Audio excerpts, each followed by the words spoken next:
Es Primera de Corintios, capítulo 10, el versículo número 13, dice: no os ha sobrevenido ninguna tentación que no sea humana, pero fiel es Dios, que no os dejará ser tentados más de lo que podéis resistir, sino que dará también juntamente con la tentación la salida para que podáis soportar. Amén. Solamente eso leemos. Vamos a hacer una oración para rogarle al Señor que Él nos ayude en esta tarde. Padre, te damos gracias y ahora poder profundizar con nuestros hermanos, quienes en tu misericordia has llamado al ministerio. Los corazones están dispuestos y queremos, Padre, ahora oír tu voz, pues queremos ser instrumentos en tus manos, útiles para la edificación de tu iglesia, Señor. También, Señor, para tu nombre sea glorificado y conocido. Realmente, hermanos, no es una predicación la que vamos a tener en este momento, sino que más que todo se trata de enfocar uno de los temas que podríamos llamar prácticos en la vida del ministro, aunque realmente todo debe ser práctico, porque si no tiene una aplicación a la vida ministerial o al evangelio, pues realmente no se puede considerar que sea algo que tenga valor. Pero estamos hablando más que todo de situaciones que a veces, no a veces, sino que siempre nosotros tenemos que enfrentar en la labor que el Señor nos ha encomendado. Creo de que la mayoría, y si no todos los que estamos acá, tenemos un ministerio pastoral. Y el ministerio de pastor es uno de los ministerios más complejos de los que la Biblia presenta, en el sentido de que el pastor tiene múltiples funciones que debe cubrir dentro de la obra de Dios. Hay algunos ministerios que son más sencillos, por ejemplo el de evangelista, que presenta el evangelio y es toda su función. Pero en el caso del pastor, como ya se ha dicho en alguna ocasión, es una labor combinada, porque el pastor evangeliza, salva las almas, las instruye, las hace crecer, las prepara para la obra del ministerio. Es decir, de que se trata de una labor mucho más amplia que la que a veces desarrolla un evangelista. Tiene que enseñar doctrinalmente, tiene que establecer doctrina, formar. Y quizás uno de los aspectos más importantes, hermano, de la labor del pastor es que él debe ser precisamente eso, un pastor, en lo que se refiere al trato con las personas. Porque el evangelista llega a determinado lugar, predica, salva las almas y luego se va. Y él hizo pues una gran algarabía, se convirtió en mucha gente, hubo sanidades, pero luego él se va y él estuvo atendiendo a muchas personas, pero sin llegar a profundizar en las situaciones personales de estas personas. En cambio, en el caso del pastor, esta es una labor a la cual uno no se puede sustraer ni debemos hacerlo. Pues al fin y al cabo, hermanos, son hombres y mujeres con los cuales nosotros tratamos, y sabemos que cada persona tiene una historia tras sí, tiene una familia, cada quien es hijo o es padre o es esposo, es novio, y como que nosotros somos los responsables de poder orientar adecuadamente a las personas, a los hermanos, miembros de nuestras iglesias, en lo que se refiere a la vida en todos sus aspectos. Esto vendría a ser, hermanos, la labor de consejería que el pastor debe dar para los miembros de su iglesia. Esta es una labor, hermanos, que debe extenderse todavía más allá del púlpito, porque si bien es cierto que desde el púlpito uno puede dar lineamientos acerca de la vida en la familia, el matrimonio, la crianza de los hijos. No obstante, hay muchas situaciones particulares que es nuestra responsabilidad de poder atender. Y hace mucho tiempo un escritor decía de que el que no puede ser ministro delante de una sola persona, entonces tampoco podrá hacerlo en el púlpito.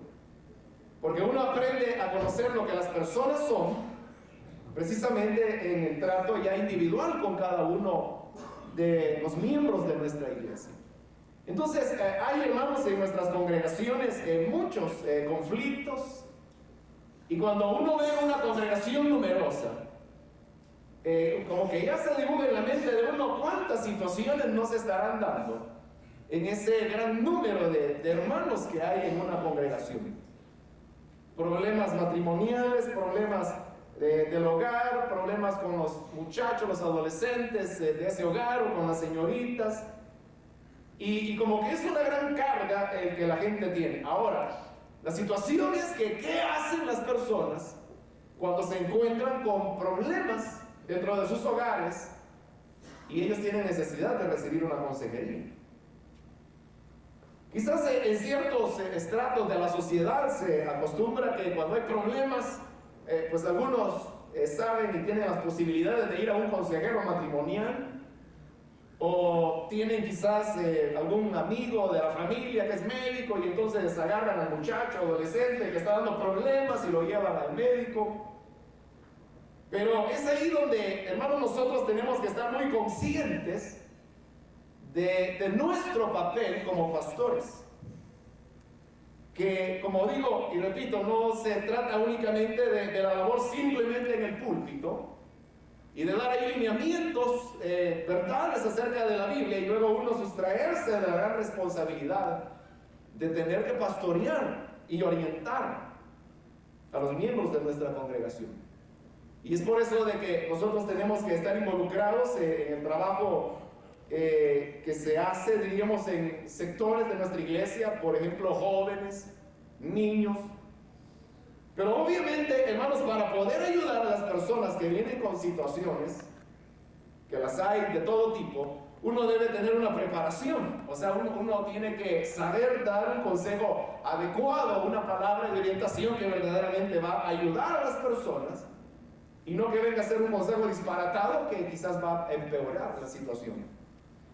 Y por eso, hermanos, es que yo leía este versículo que pareciera que no tiene ninguna relación con el tema que estamos hablando, pero verdaderamente hay allí, al enfocar en su esencia lo que el pasaje dice, o sea, no en el sentido de las pruebas y que Dios nos va a ayudar, como usualmente se interpreta, sino que usted, como conoce la Biblia, sabe que este capítulo 10 de Primera de Corintios habla acerca de la historia de Israel y cómo Israel tiene para nosotros enseñanzas que debemos aprovechar.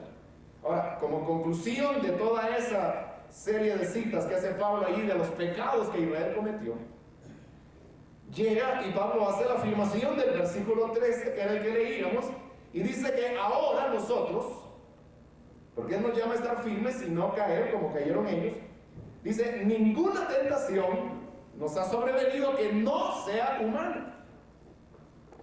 Lo que Pablo está diciendo ahí es de que aunque los tiempos cambian y pasan, porque desde esta historia de Israel al momento en que Pablo estaba escribiendo habían transcurrido ya unos cuantos milenios, y ya no se diga nuestra época presente. Y a veces uno tiene la tendencia, hermano, a pensar que en la medida en que los tiempos van pasando, creer que las situaciones humanas van cambiando también, y que los problemas que tiene el hombre hoy no son los mismos de la época de Abraham o de Moisés o de Pablo. Y entonces creemos de que la iglesia está enfrentando ahora desafíos que no tuvieron que enfrentar los hombres del ayer. Pero Pablo viene y desvirtúa totalmente esa idea cuando dice que a nosotros no nos ha sobrevenido ninguna situación que no se pueda catalogar como humana. Es decir, que el hombre, aunque ciertamente hoy se viste diferente a como hace 2000 años, y las casas de hoy son diferentes a las casas que se hacían 4000 años antes de Cristo. No obstante, el hombre sigue siendo hombre. La raza humana es la misma, desde Adán hasta el último de los seres humanos que están naciendo en este momento. Todos somos iguales. Y todas las situaciones que el hombre enfrenta en el día de hoy son las mismas que ha enfrentado a lo largo de toda su historia. Hay ciertos matices que tal vez hacen las cosas diferentes, pero al ir ya a la esencia de la conducta o de la problemática humana, uno va a hallar siempre la misma masa, la misma pasta, que es la naturaleza humana. Naturaleza humana caída, inhabilitada para hacer el bien. Y si hoy, por ejemplo, se mata quizás con fusiles automáticos y de largo alcance, antes era con flechas, pero el asesinato pues es el mismo. O sea, la raíz del mal sigue siendo igual. El problema no es que haya flechas o que haya fusiles, el problema es el corazón del hombre siempre. Pero hoy en día, hermano, como que hay muchas opiniones acerca de cómo deben ser tratados los hombres o la conducta humana. Incluso hay una rama de la ciencia que se llama psicología y que tiene como objeto el estudio de la conducta humana. O aún más allá, la psiquiatría, que su campo abarca, aparte de la medicina, también lo que ellos llaman enfermedades mentales. Entonces, cuando uno empieza a oír esta clase de nombres y de ciencias, y se oye de médicos, y se oye de Freud, como que uno empieza a sentirse un poquito descalificado para poder orientar a las personas. Y cuando viene quizás la madre afligida con su joven de 14 años y dice: hermano, mi hijo anda metido en delincuencia juvenil o en drogas. Entonces sentimos como que nosotros quizás apenas llegamos a 6º grado y decimos: pues, ¿y yo qué le voy a decir? ¿Qué le voy a aconsejar? Mejor vaya a una persona capacitada. Y entonces, mire, yo sé que en el directorio telefónico hay buenos psicólogos. Y la cuestión es que hay una serie de controversias. Por ejemplo, hablando acerca de la educación de los niños. Usted sabe que hay ramas de la psicología que establecen que los niños no deben ser castigados físicamente. Porque ellos dicen que es coartar la creatividad del niño. Y que si un niño hace algo y se le va a reprimir golpeándolo, o sea, castigándolo físicamente, corrigiéndolo con castigo físico, entonces dicen de que eso va a limitar la expresividad y la creatividad del niño, o que se hará cohibido y en su futuro él va a ser un niño introvertido, callado. Y cuando vienen esas opiniones dadas por el doctor no sé cuántos y por el licenciado no sé qué, entonces uno como que se queda pensando y dice: bueno, y tal vez ellos tengan razón, aunque quizás uno sospecha que algo anda mal, porque los lineamientos de la escritura sobre ese tema son muy diferentes. Pero nuevamente, hermano, es aquí donde vamos al punto, y la cuestión sería: ¿quién es el que tiene que decir cómo se va a enderezar el hombre? Esa sería la cuestión.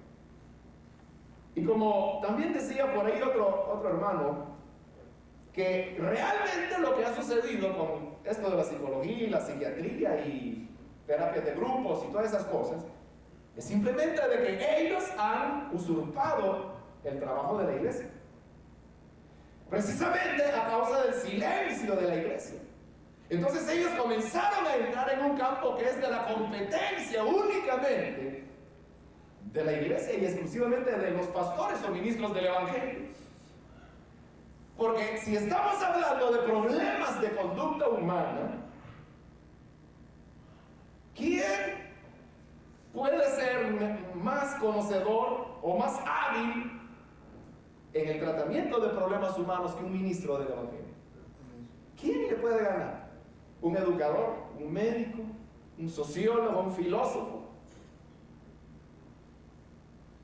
Fíjense, para poder ser un buen mecánico, ¿qué se necesita? Conocer bien un vehículo. Entonces, para poder ayudar al hombre y enderezar su conducta, ¿qué se necesita? Conocer al hombre. Pero el educador conoce al hombre en toda su verdadera dimensión, o el psicólogo o el sabio. No, sino que solamente aquel que tiene la revelación de la palabra de Dios es el que puede conocer a través de la revelación divina lo que el hombre es. Incluso nosotros no nos conocíamos, ni nosotros mismos, que andamos metidos en este mismo periodo. Pero no nos conocíamos hasta que Dios nos enseñó quiénes eran. Y ahí aprendimos que somos lobos y muertos y momias y todo eso. Pero de otra manera, no nos hubiéramos conocido. Entonces, como no hay un conocimiento completo sin revelación de las Escrituras, nadie tiene la capacidad o la competencia que usted tiene para poder tratar situaciones humanas. Nadie. Y no importa cuántos estudios y títulos y libros haya escrito algún fulano por ahí, sino que nosotros tenemos una gran ventaja, y es de que todos los problemas humanos son eso. Ninguna tentación ha sobrevenido, dice Pablo, que no sea humana. O sea, no hay problemas extraordinarios, con algunas variaciones, con algunas circunstancias muy particulares, pero en lo que se refiere ya a la esencia de los problemas, es una situación uniforme. No hay casos especiales, e incluso lo que los psiquiatras llaman enfermedad mental. Yo creo que hay enfermedad mental, pero sería situaciones de lesiones cerebrales, o pudiera ser quizás alteraciones químicas, hormonales, o sea, pues cuestiones puramente que tengan una base orgánica. Eso sí sería una enfermedad mental.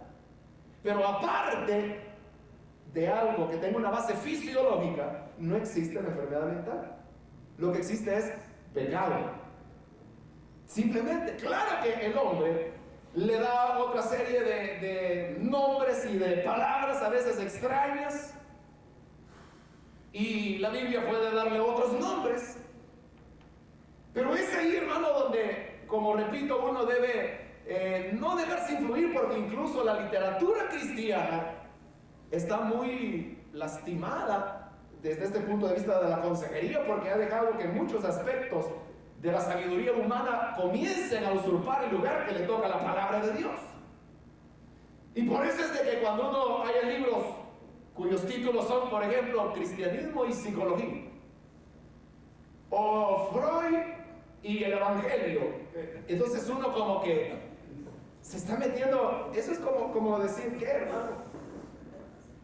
Son cosas que son incompatibles, son contradictorias, y algunos quizás con buenas intenciones o con malas, a saber, pero comenzaron a mezclar, o queriendo darle, hermano, a la vida cristiana un tinte de academicismo.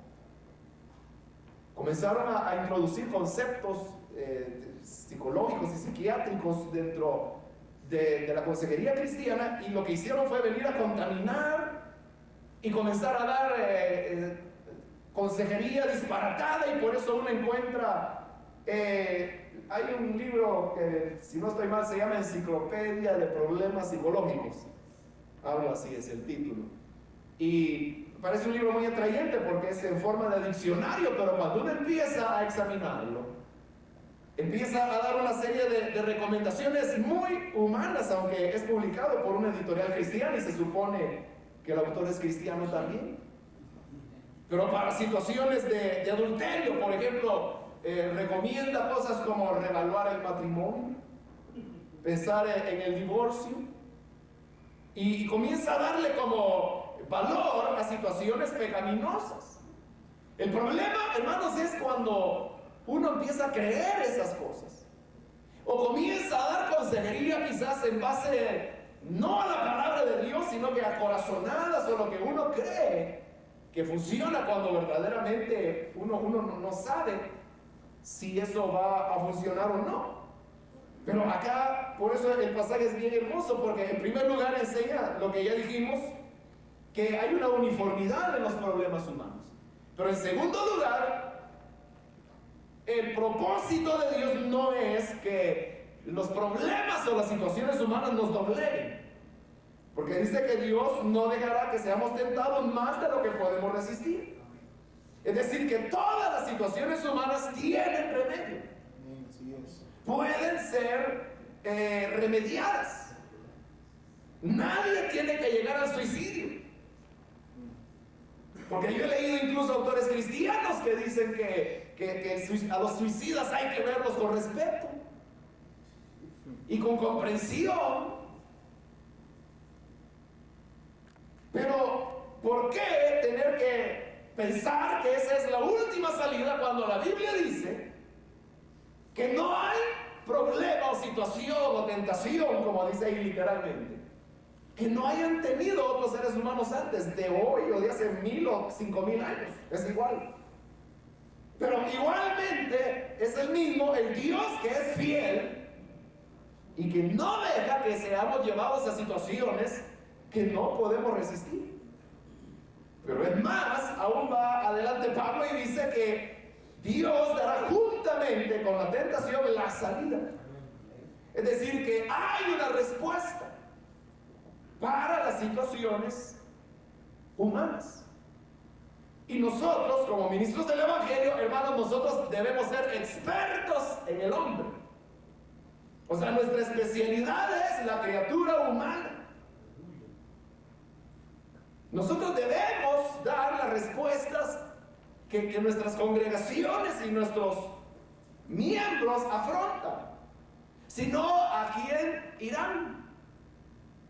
Quizás si irán, como ya dijimos, a consejeros o a preguntar, ¿y vos cómo hiciste? Le van a preguntar al familiar para solucionar el problema que tenías con tu marido. Y viene y le da una respuesta que no es la adecuada. Cuando realmente no hay problema, hermano, al cual Dios no le dé la solución. Yo le aseguro, hermano, de que de todos los problemas que los hombres afrontan, no habrá ni uno de ellos que no tenga una alternativa bíblica de solución. No lo hay. No hay ninguna situación humana que no tenga alternativa bíblica de solución. Pero claro, como el pueblo del Señor, ellos llegan a la iglesia para aprender. Entonces ellos pueden estar fuera del dominio o del alcance de cuál es esa alternativa bíblica para afrontar su situación personal. Pero es ahí donde entra nuestra participación, nuestra responsabilidad de hacerles ver cuál es esa alternativa bíblica. A la hora de aconsejar, hermano, no importa la experiencia que nosotros hayamos tenido, quizás no tenemos mucha, o lo que oímos por allá, o lo que leímos por tal parte, sino que lo que importa es las alternativas que la palabra de Dios presenta. Amén, aleluya. Un caso que se da muy frecuentemente, hermanos, es los esposos que se quejan que ya no se quieren. Eso se da muy frecuentemente, de hermanos que vienen a quejarse que es que mi esposa ya no me quiere. O viene ella y se queja de él y dice, mire, él ya no me ama. O los dos dicen, sí, no nos amamos, se nos acabó el amor. Ya no nos queremos, ¿qué hacemos, hermano? ¿Y usted qué les aconseja cuando llegan con esa situación? ¿Qué le sugiere usted? ¿Cuál es la consejería que el pastor debe dar con la alternativa bíblica cuando ellos no se aman? ¿Qué le diría usted?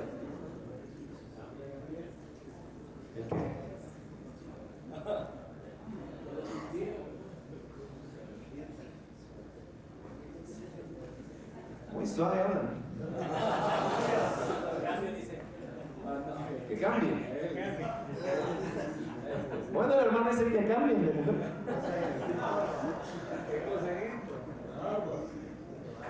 ¿Cómo? Sí, hermano. En primer lugar, orar que se rompan lo que hay cadenas, y después la consejería que cultiven el amor, que se porque dice que se perdió. Una salidita al mar. Bueno, el hermano está diciendo de que salidita al mar, dice, para que se vuelvan a amar. ¿Es una alternativa bíblica? O sea, yo no digo de que no tenga valor o algún resultado lo que el hermano dice. O sea, orar es bueno siempre, ¿verdad? Diría que lo que habría que tal vez hacer es hacerles ver la importancia del hecho mismo de ser pareja delante de los ojos de Dios. Y que como por alguna situación el pecado...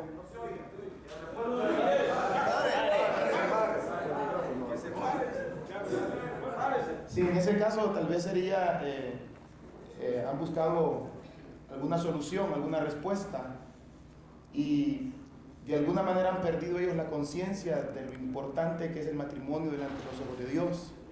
Entonces sería uno como ministro llamado a darle nuevamente la relevancia en base a la palabra a ellos, de que el matrimonio sigue siendo valioso, aún con todos los problemas que están atravesando, y a la vez poder en Dios buscar una salida y hacerles ver de que el amor no se ha perdido. Lo que hay tal vez son, le está señalando defectos, faltas, indiferencias, pero que el amor está ahí, pero que al darle la relevancia que Dios quiere, ese amor tiene que surgir y ser el matrimonio que Dios anhela. Gracias, hermano. Está bien. Como digo, los elementos que los hermanos aportan tienen su verdad, su valor. Pero aquí la cuestión, hermanos, es cuando, bueno, el problema es que no hay amor, dicen que ya no se quiere. Pero ahí es donde uno tiene que ir a lo que la palabra dice. O sea, no es necesario que uno esté imaginando qué hacer para solucionar el problema, sino es bien fácil, es ir a la Biblia. ¿Y cuál es el concepto que la Biblia presenta acerca del amor? Nunca deja de ser. El amor nunca deja de ser, dice hermano Galindo, pero él dice que ya se les acabó. Hermano Mario, ¿Sí? ¿cree usted que sería conveniente?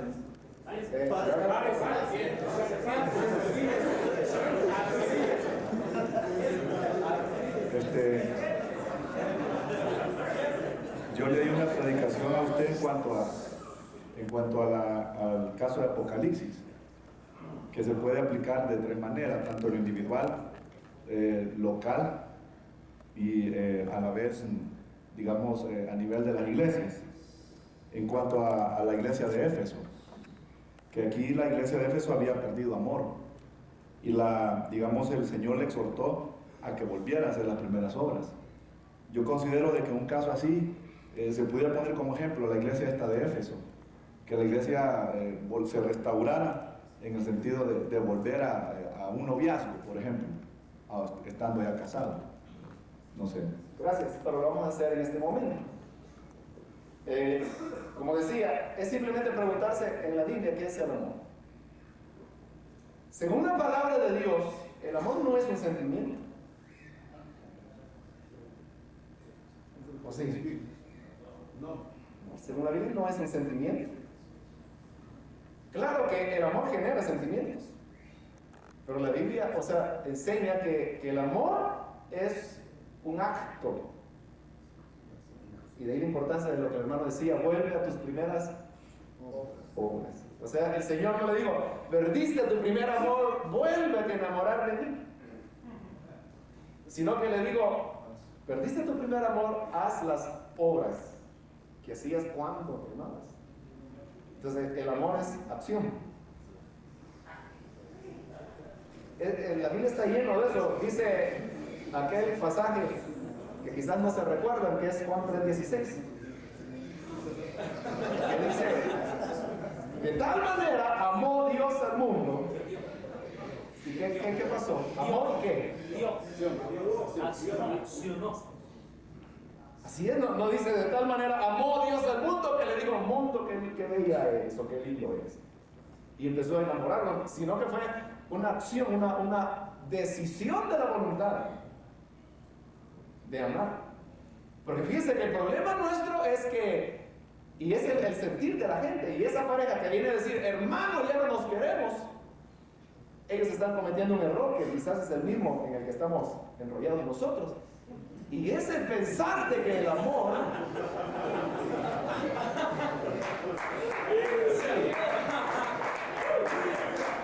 es pensar del amor únicamente de su aspecto romántico.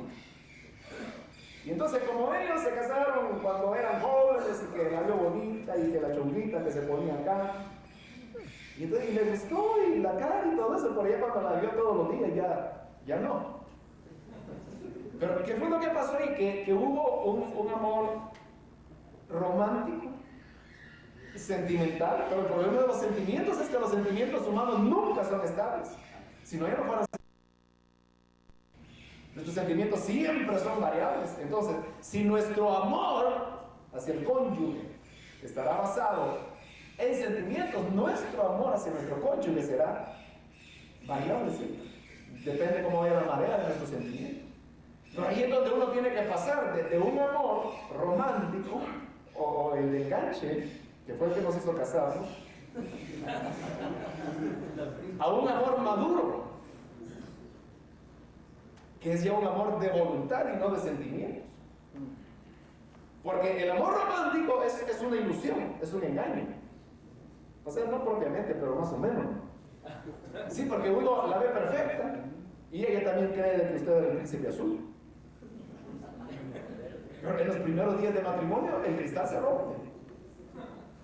Pero ahí es donde hay que dar un paso hacia la madurez y entonces entender que usted se casó con un ser humano, que como ser humano tiene una naturaleza pecaminosa y por lo tanto será imperfecto en situaciones de carácter, de conducta.